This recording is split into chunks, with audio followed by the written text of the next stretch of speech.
Hey everybody, Rob Maurer here, and today we're going to be talking a little bit about Tesla stock. We started off the week down, so I want to share some of my thoughts on that. We also have news today of Michael Burry unveiling a position betting against Tesla. It's been widely misreported on, so we're going to look at the details of that. We also have updates on Giga Berlin, Giga Texas, Elon continuing to tweet about Bitcoin, though I promise we're not going to spend a ton of time on that. Some news on the refresh Model S, and a couple other stories as well. So a lot to get to today. Let's start off with the stock. Tesla at the low today was down nearly 5%. It did bounce back a little bit to end the day, finishing down 2.2% to $576.83. That compared to the NASDAQ following a similar trajectory, bouncing back towards the end of the day, finishing down 0.4%. I'll share a couple more thoughts on the stock here in a second, but first let's get into a little bit of the news. I think we've seen two big headline drivers over the weekend and then today. First, Elon Musk, of course, talking about Bitcoin. We'll save that for a little bit from now. The second, getting a ton of attention, particularly today, was a disclosure this morning from Cyan Asset Management, which is run by Michael Burry of the Big Short fame, showing a bet against Tesla stock. So this was disclosed in the fund's 13F filing, just the normal quarterly filing showing the fund's positions. This is for Q1, so as of March 31st. This has been covered in an extremely misleading way, so here's the headline from CNBC. Quote, Michael Burry of the Big Short reveals a $530 million bet against Tesla, end quote. This is just wrong. The amount that you bet is the money that you're putting at risk. That's your bet. The 13F here from Cyan Asset Management did not disclose $530 million at risk for their fund. If we look again at the 13F, we can see that the value of the Tesla position is listed as $534 million. It then says 800,100 shares, but most importantly then after that, it says put. That means that Burry has bought put options on 800,000 shares of Tesla. Not that he's bought or sold short 800,000 shares of Tesla. This is a derivative or a leveraged position that we just don't know the value of from this filing. Now you can quickly double check that in a couple of different ways. First, $534 million, which is the value of the position here, divided by 800,100 shares is $667.93, the exact closing price for Tesla on March 31st, which clearly shows that what's listed here in the value column is the value of the underlying shares, not Burry's actual position or bet against Tesla. The other super easy way that we can double check that is just looking at the size of the fund. Burry doesn't have that amount of capital in this fund to even have that size of a position. In the 13F, if we exclude the positions that are designated as put or call options, there's about $116 million invested in the fund. So obviously more than that when you add those options back in, but that $116 million is much closer to the value reported last year. That was about $85 million. That again included calls and puts, so the actual value was probably a little bit lower than that, but I'm just saying the ballpark of this fund is much smaller than making a $534 million bet against Tesla. As for how big of a bet it is, we just have no idea because we don't know the strike and the expiration of the put options that Burry holds. Let me give you a super quick example here that I think will make sense even if you don't fully understand puts, just to illustrate this point. So let's say you think Tesla's going to go to $0 per share. They're going to go bankrupt by September. You want to bet on that? You could go out and you could buy a $50 strike put on Tesla for September. That gives you the option, the right, to be able to sell Tesla shares for $50 per share to whoever sold you that contract at any time before it expires. And each contract is for 100 shares. So if you bought this, Tesla went to zero, you could then sell 100 shares to the person that sold this to you for $50 per share. They'd pay you $5,000 then for 100 shares of stock worth nothing. So how much does that option cost today? About 7 cents per share. So times 100, the whole contract in its entirety costs $7. If you went out and you bought 8,000 of those contracts for $56,000, then you too, according to CNBC's logic, could claim that you have a $530 million bet against Tesla. That would show up the same way on a 13F filing if you had to make one for your hypothetical fund here. In reality, you've only put $56,000 at risk, but hey, you could call up CNBC and I guess you could get an article written about you too. Now, my point's not that Burry's position is $56,000. We don't know what size this position is. It could actually even be more than $534 million technically. Just like there are puts out there that would cost you $7 per contract, there are some that would cost you $117,000 per contract. My main point is that this has been reported in a very misleading way, and for what it's worth, I would bet $534 million that I don't have that Burry's bet against Tesla is worth a lot less than that. So anyway, the inaccurate coverage of that kind of annoyed me today. The other thing that has been a little bit annoying for me over the last few days, and I have to be a little bit careful how I phrase this, but I've been seeing this narrative develop of Elon Musk somehow hindering Tesla share price or Tesla stock tanking because of all these Elon tweets about Bitcoin, about Doge, people saying, I just wish Elon would get back to focusing on Tesla. Look, I get the sentiment. I don't love everything that Elon Musk tweets. But first off, you're talking about the CEO of Tesla, the CEO of SpaceX, the founder of Neuralink, the founder of the Boring Company. There have always been distractions from Tesla for Elon Musk. Cryptocurrency is just the latest in a long line of list of those things. Now, yes, Tesla is getting dragged into it a little bit because of the Bitcoin investment, obviously the back and forth on that decision making. And again, I understand the frustration with that, not saying there's no merit to that frustration. But what I think is happening and what I see happening is this overlapping set of frustrations, people being frustrated with the share price, looking for a reason for it, something to blame, and putting all that blame on Elon Musk's tweets about Bitcoin. If Tesla were up, I don't think you would see nearly the same amount of frustration.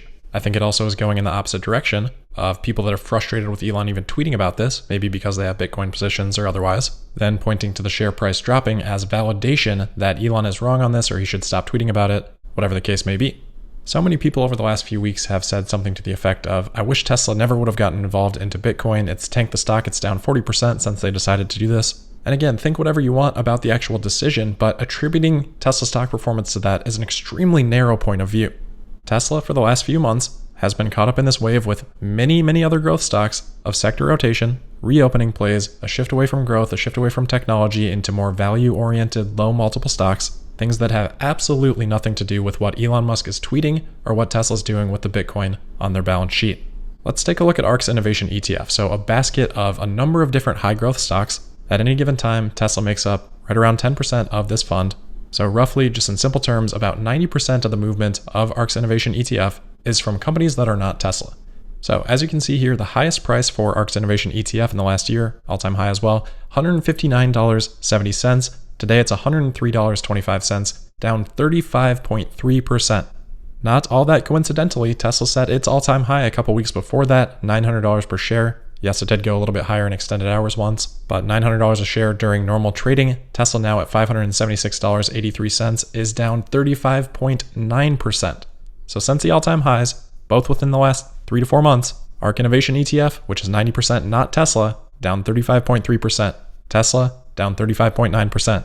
So you can blame Elon Musk's tweets all you want. You can blame what Tesla decided to do with the amount of cash that was equivalent to 1/4 of 1% of their market cap for this 35% drop all you want. But again, it's my belief that that is an extremely narrow and, at the end of the day, inaccurate point of view.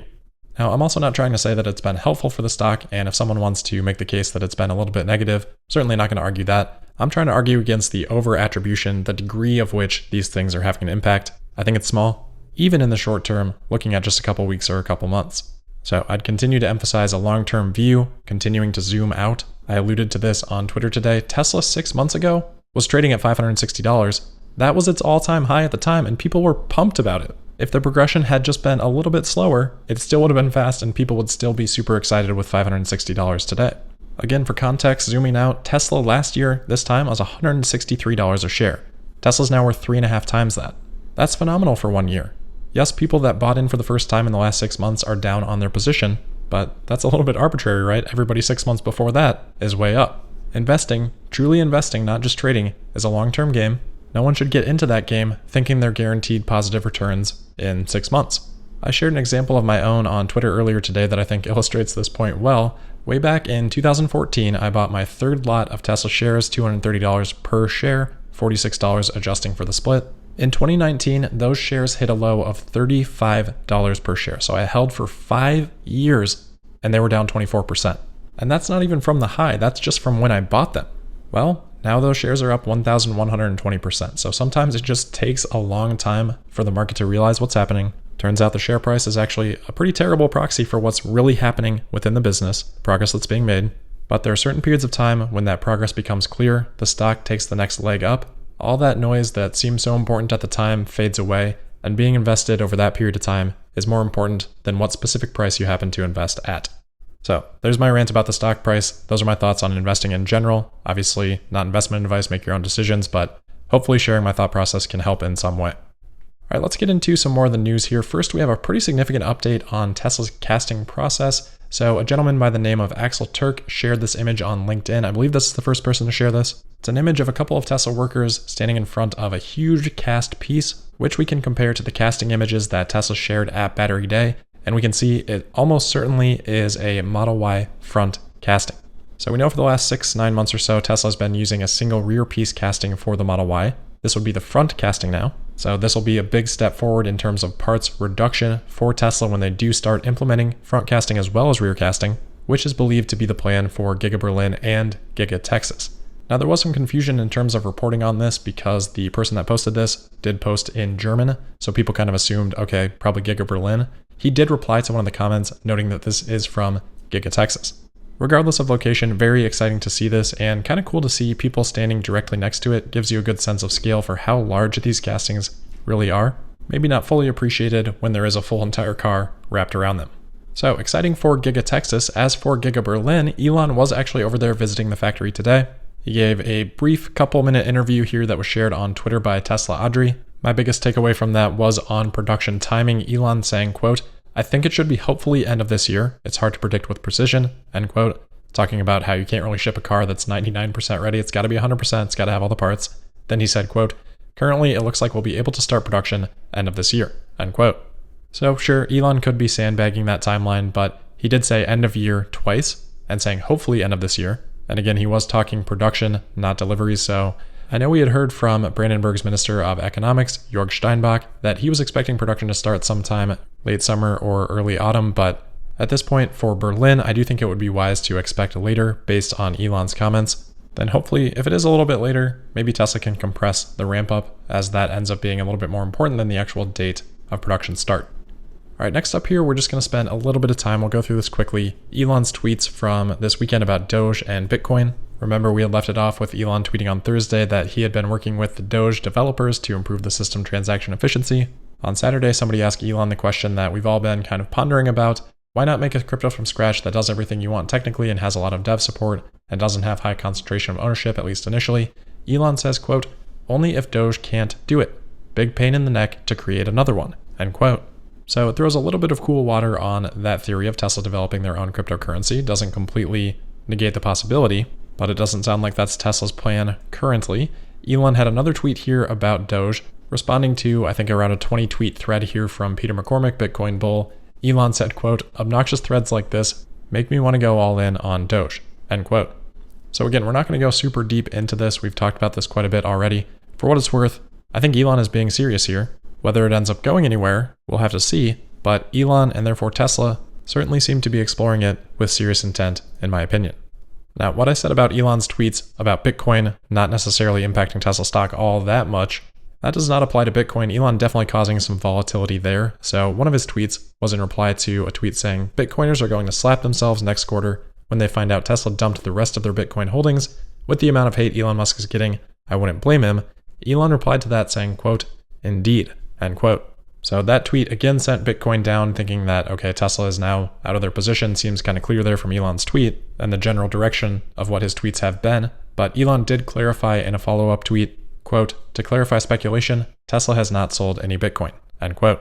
So that was as of yesterday. Things can change fast. But as of that point, Tesla had not sold the remaining Bitcoin. Still, not necessarily a ringing endorsement. And while Bitcoin is still above what Tesla would have paid for it, it is sitting now at just below 3-month lows. All right, see, it only took us about 2 minutes to get through that. Not bad. Next up, we've got some news on the refresh Model S. The Kilowatts over on Twitter has spotted Tesla doing some track runs with the Model S on Laguna Seca, and they're reporting that Tesla achieved an unconfirmed lap time of 1 minute, 30 seconds, and some fractions. Today, they're reporting that Tesla even got a bit below that into the 1 minute, 29 second range. The other thing they spotted during the test here was that the Model S had a little pop-out adjustable rear wing to help with the downforce. As far as I know, we haven't seen anything about that for the Plaid Model S, so my belief is that this is actually the Plaid Plus Model S, partially because of that spoiler, but also if we look at battery day, Tesla talking about the Plaid Model S, which at the time, there wasn't a Plaid Plus, it was just Plaid. They showed a Laguna Seca lap time of 1 minute 30.3 seconds, and this was on the same slide that had the greater than 520 miles range, implying Plaid Plus. So I think that's what Tesla's got out there testing, in which case this isn't exactly new news, it's a little bit quicker, but at battery day they did say they think they can cut another 3 seconds or so off of that. So if this is actually the Plaid Plus, hopefully still some room to gain on that, maybe a different driver, things like that can influence it obviously quite a bit. But if we see any more on this, my guess is Plaid Plus. All right, last couple of things here. First up, just a quick story on Tesla Energy. Tesla's Twitter account tweeted this out today from Green Mountain Power. And while the article they wrote up here was a little bit confusing in terms of what they were actually announcing, they're talking about how they're using Powerwalls in customers' homes to help balance the overall regional grid. Quote, using their network of Powerwall batteries and Tesla AutoBidder software, GMP is the first utility to perform this essential grid service in the wholesale power market, with clean stored energy distributed from customers' homes. End quote. Unless I'm missing something, I'm thinking they're just talking about being the first for their regional grid. Certainly Tesla has other virtual power plant pilot projects, and yes, it did take me a couple of takes to get that correct. But the takeaway for me here was that the project does seem to be going well, and they do conclude it in part by saying, quote, GMP plans to expand this pilot program in the future, end quote.